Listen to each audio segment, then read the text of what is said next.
This didn't get a lot of headlines, but the Vancouver Canucks signed an overage player named Arshdeep Bains. Bains leads the WHL in scoring, 36 goals, 61 assists, 97 points, so we're the Red Deer Rebels. Now, while it didn't get headlines, and maybe nobody expects Arshdeep Bains to be part of the future of the Vancouver Canucks, it's finding these type of overage players, college free agents, and found money that seems to help organization win championships more often than not. We discussed that on Monday's Shifts and Pucks podcast. So the one team that everyone is focused on here is what the Tampa Bay Lightning do. So the Tampa Bay Lightning for the last few years have traded first round picks for Blake Coleman and Barclay Goodrose, and they did it again this year for Brandon Hagel. They have the 30th, according to Scott Wheeler and The Athletic, coming into this season in terms of prospect list from The Athletic. And again, these things are always subjective, but I think that this is interesting. They're ranked 30th out of 32 teams in terms of where their prospect list's at. Yet they are in competition to win their third consecutive Stanley Cup. So this is a team. I guess it really comes down to what your philosophy is, right? They still have some pretty interesting prospects in their pool. They've got Jack Finley as a prospect in their pool. They have a couple of goalies in their pool, but they also have a guy who I think personally is the best goaltender in the National Hockey League. Again, subjective, is in Andrei Vasilevsky. They also find ways to get the type of players that they need to fill out their roster. Corey Perry signs as a free agent.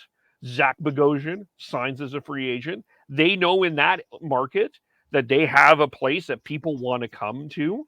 So the draft to the Tampa Bay Lightning is not as urgent as it is to a place like the Arizona Coyotes, who can't keep free agents, who have to fill now a 4,000 seat arena. Even Montreal to a lesser extent, because it's not easy for Montreal to find free agents. That's not a place that a lot of people have to go, and you end up having to overpay. So I think a lot of this also has to do with where teams are at philosophically. One of the things I like that Brad Treliving said is, after the Yarncroc trade was I hate the term all in, because it doesn't make sense. You're not all in. You're not putting all your chips in. You're continuing to build. And Tampa Bay has been capped, crunched for years. We thought they were done, and they keep finding ways to do it. It's like you said earlier, Sean and Chris, you guys, we talked about before. It's finding no stone unturned and being creative with your roster. It's not necessarily that you need to get draft picks. It's what you do with what you have. And Tampa Bay has mastered what they've done perfectly. You cannot argue with the success of the Tampa Bay Lightning, because they have two cups to back up what they've done right. How did they acquire Yanni Gourde? That was let me look that up. Free agent signing. Out of junior. Yep. Alex Barboulay. Free agent signing. Yep. There, again, no stone unturned. You can build up depth in your organization without picks. The draft is a great way to sell a market on hope. It is not a guarantee. It's not the only way that you can succeed. And it's a lottery. Like, it quite literally by definition is a lottery. So you don't it's a gamble on whether they actually turn out. Yeah. A team we pick on often, the Edmonton Oilers. How many late after second round picks are on that roster? McDavid was a first pick. Draisaitl was a high pick. Not much else. Kyler Yamamoto, I believe, was a first round pick. Nuge was a first round pick. Yeah. It's how you develop and your philosophy around your organization that makes you successful. It's not if you have 33 or 32 picks. Now, it's great that you have them, but it's still how you use them. And And Like, even the big. can I even just talk about Tampa Bay too, because they get so much praise for drafting Braden Point. Do you know who they drafted ahead of Braden Point in that draft? There's 3 players. Let me. Jonathan McLeod, Dominic Mason, and Tony DeAngelo.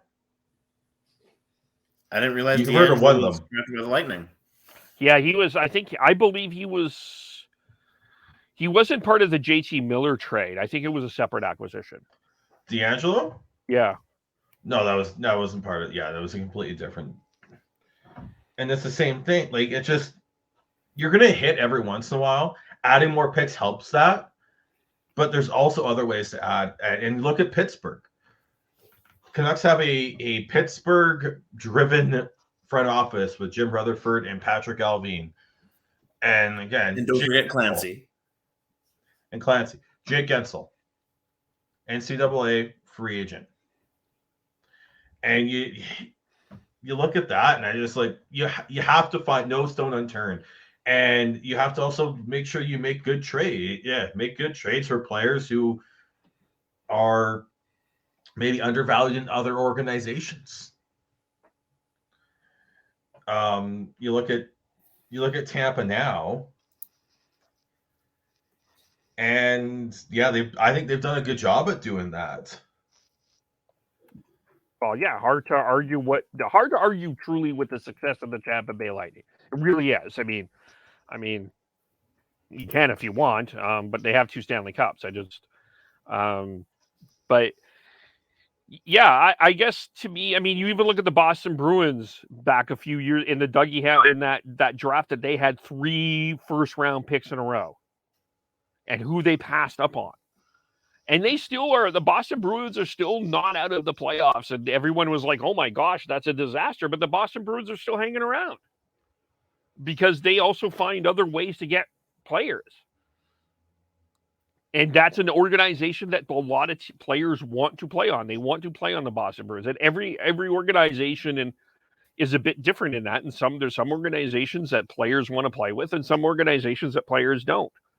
And that's the other battle and challenge that you have to deal with. So I think from the, just to bring this a little bit into the Canucks perspective before we jump into other NHL, I think it's nice to have draft picks, but I'm more interested in with the Canucks is the drafting, scouting, development philosophy of the Canucks. That's the question that I'm more interested in. You could have 75 picks, but I want to know what the philosophy is. What are you doing?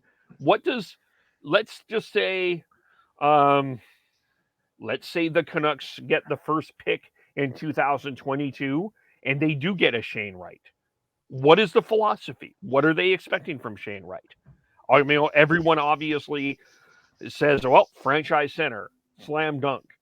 The Oilers put the C on Connor McDavid.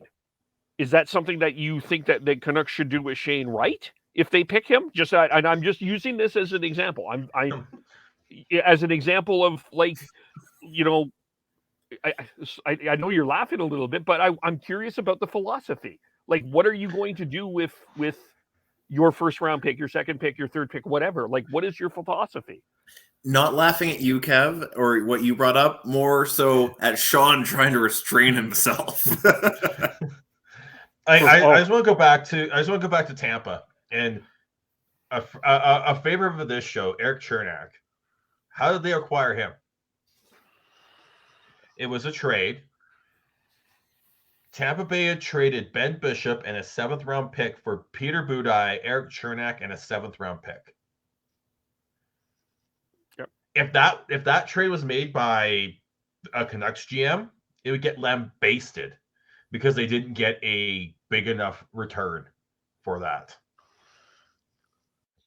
What did you think of our conversation? Follow us on Twitter at Shifts and Pucks, Facebook.com Shifts and Pucks, YouTube.com Shifts and Pucks, Twitch.com Shifts and Pucks. Subscribe wherever you get your audio, as well as on the Area 51 Sports Network.